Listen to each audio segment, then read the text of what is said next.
Hello and welcome to another exciting episode of Pittsburgh Sports Current Events, the Pittsburgh Sports Memories podcast. I'm your co-host Steve Worth, and I'm joined by I'm Tim Hannon. Hey, and there isn't a lot going on in the month of June in sports, but hey, we'll bring you what we got here. So the actually going on the field, or the ice. The baby Penguins have made the Eastern Conference Calder Cup Finals, which is good. That goalie that the Penguins keep setting down has played well, so that's probably the best news about all that. So maybe the Penguins will have a goalie. Did they put Skinner out for DFA or anything like that? Well, his contract's up, so he's a free agent. There's no way they're So re-signing him. And Morozov, like you said, yeah, 9.919 save percentage, and then he's been lights out in the playoffs for them. So if he's not ready next season, he's pretty close. yeah. That's he's the future for sure. So speaking of the Penguins, so they did make a one move that was kind of note. They signed Evgeni Malkin to one more deal, so it's one more year. I mean, I don't know. Madden, I heard him talk about it. He wasn't crazy about it. It just seems like they're kind of stuck in like a rut, here with this. It's probably time for at least Letang and Malkin to move on. But I mean, it's not a lot of money, but It's really hard because he was effective last year. He was really effective. He no, just he wasn't a bad player. He wasn't like a drag on the team. Like I think Letang is the one you really should cut bait with. But But yeah, but his contract wasn't up, so it's yeah, not as easy. Where Malkin, like they could have just been like, okay, your contract's up, thanks for everything. yeah, But so it's like it's not a bad move, but like to I think the point that Mark Madden and others are making is, yeah, he's effective. Yeah, he can still provide you with some. but you might have somebody better, or it might just Yeah, and it's like at what point you just have to move on with your yeah. life, and that's the hard thing that the other sports team in Pittsburgh we're going to talk about later is dealing with as well, where it's like, at what point do you just move forward, even if the person you put in there in place of Malkin isn't really as good as Malkin, or are you just better off moving forward? And I don't know. That's not an easy answer. It's not like an automatic. You made the right move, or you made the wrong move. I think it's very nuanced, and we'll see how it plays out. Okay, I was gonna do another. We'll save him signing till maybe later. I don't know. Whatever. You want to talk about Aaron Rodgers? Sure, why not? Aaron Yeah, Rodgers came along like everybody said he was going to. Like we knew he just likes to not sign until late. So he said this is his last year. He's going to retire. So there you go. They got 1 year to figure it out and see if Drew Aller or this other Will Howard Howard. or Yeah, Wolf. And if they're probably gonna either trade or cut Mason Rudolph, or I don't know. They got to get rid of somebody. It's either gonna be Will Howard or Mason Rudolph. I can't see them cutting Drew Aller that's correct. unless he gets hurt or he's like goes out on the Fort Duquesne Bridge and starts throwing people off the bridge or something. I just can't see him not staying on the team. So it's probably going to be Mason Rudolph, I would think. Well, I think the setup is going to be this: Aaron Rodgers is number one, Drew Oliver is number three, and then Rudolph is probably the presumed number two. But if Howard comes in and wows everybody, then And that's when you well, you dump save Rudolph. money too, Right. keeping Howard. Well, So and it gives you that chance of, if you know Rodgers is leaving after the season, it gives you two young guys instead of one young guy. mhm. But I think the other thing with Howard is, he's also a sixth round draft pick.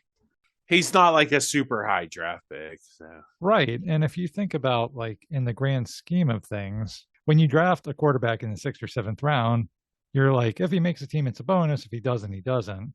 So I think, like, you have to keep that in perspective, because technically Will Howard, that's really the position he should be in. If yeah, he wows everybody, then yeah, he takes Mason Rudolph's job. But otherwise, you have a veteran backup, so keep the veteran backup. makes sense. So all these signings are good, bad, indifferent, ugly. I think they're just kind of more of the same for both of these teams. uh, So the Rogers thing in a vacuum makes sense to me, because they're not going to start Will Howard. He has never thrown an NFL pass.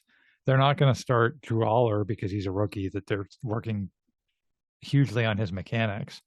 So what are you going to do this season? Like, you need a Yeah. quarterback for this season. So it makes sense in a vacuum. The thing that frustrates me, as we've talked about many times before, is that it's 2026 and we're still in this boat. You could have started that ticking clock of drafting somebody, developing them years ago. You really should have started it when Ben was still on the team, Hmm. and then you wouldn't be in this Then you position. could have like the Jordan Love or whoever. Yeah. Yes. Or Patrick Mahomes, or again, we talked about other teams did that. And then even if they missed that boat, you could have done it after Ben retired, and they still haven't done it. Now it looks like, again, they have two young guys. Maybe it's finally happening now, but now we have to wait a whole nother season to find out. And it's just like, man, time just keeps ticking and ticking and ticking. Yeah. I will say this, Steve. Remember the year 1995, the year they went to the Super Bowl? Do you remember that they kept four quarterbacks on the roster that year? Yes, but they were all really good, and Cordell was a weird quarterback to keep, like because he played wide receiver. So I don't see Howard lining up as wide receiver. Correct. So that's a difference. But check out the similarities, okay? The starter, the incumbent starter, was a guy that everybody expected to be gone after the season. Yeah.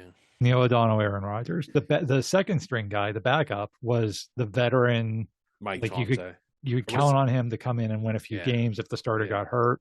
Yeah, Tom Zach, very comparable to Then Rudolph. they had Jim Miller, I Yeah, think. Jim Miller. Guess what Jim Miller was in 1995? The sixth round pick the year before. And Uh he huh. actually ended up having a decent little NFL Yeah, career, yeah. and that's Will Howard. And then Cordell Yeah. was a day two draft pick rookie, just like Drew Aller. So Drew Aller's playing wide receiver this year too. It's exact. So like you said, it's a little different because the Steelers were able to. It wasn't just a wasted roster spot. They were able to utilize Cordell in other positions. But the interesting thing was when Neil left the next season, now you had a veteran and two young guys to Mhm. battle it out for who's going to be the future of the team. And if you kept all four guys, you would have the same thing next year. Well, maybe somebody will get hurt. We'll get lucky. I never want to see anybody get hurt, but But oddly enough, that would be like a best case scenario. yeah, I really hate to say yeah. that, but it really would be. So moving to baseball, the Pirates, they are currently, I don't know, the Hovering around 500. 500. Yeah. Yeah. But they're last in the NL Central because the NL Central apparently decided to be really good this Yeah. year, Yeah. which sucks Yeah. for the Pirates.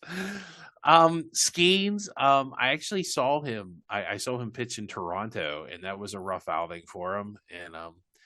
And then he had a rough outing last against the Cubs. I think the defense let him down. So the Pirates got some problems here. The team is hitting better than last year, but unfortunately the defense stinks, like, and it's losing them games.